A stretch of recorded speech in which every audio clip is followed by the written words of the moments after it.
জি, আসসালামু আলাইকুম বিলাল ভাই।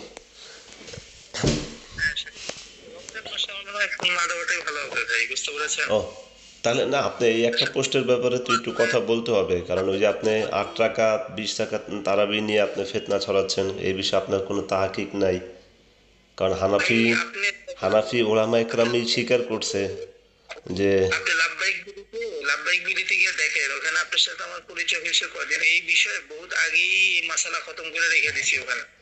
তাহলে বুঝতে আপনি পারছেন? আপনি আপনি যে কি খতম করছেন আমি দেখছি, সব জহির হাদিস গুলারে সহি বিলে চালায় ফেলাইছেন।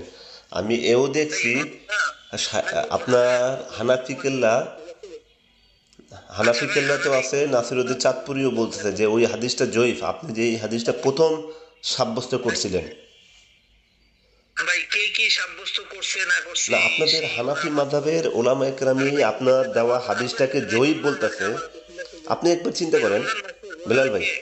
আমার শুধু আপনার সাথে এই সমস্ত খাজুর আলাপ করার ভাই ভাই, আপনার সময় নাই খাজুরের আমার। লাভ, তাহলে আপনি রমজান মাসে ইবলিশ বন্দি আছে, আপনিও বন্দি হন নাই এখনো, আপনি ফিতনা ছড়াচ্ছেন, এটা তো ঠিক না।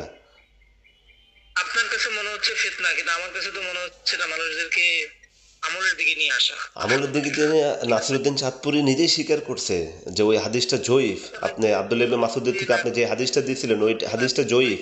আপনাদের আপনি আপনার থেকে বড় হানাফি সে না?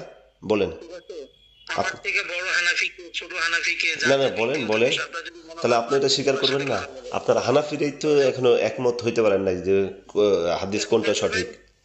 আমরা একমত হয়েছি না, আমরা দ্বিমত হয়েছি না, আমরা একসমত না হয়েছি, সব বিষয় আপনি ঈদের পর আমার সাথে কথা বলেন। না ভাই, ঈদের দয়া করে পরেই অন্য কথা বলবো, তো ফেতনা ছড়াইতেছেন এখন, অন্য মাসে কথা বলবেন ঈদের রমজান পরে। মাসে এই সমস্ত বিষয় নিয়ে ভাই তো ফোন দিয়েন না, ঠিক র- আছে? ঠিক আছে, আপনি যদি রমজান মাসে 1 মাস বন্দি থাকেন তাহলে তার আপনার সাথে কথা বলে লাভ নাই। ইবলিশও বন্দি আছে, আপনিও বন্দি থাকেন, সমস্যা নেই।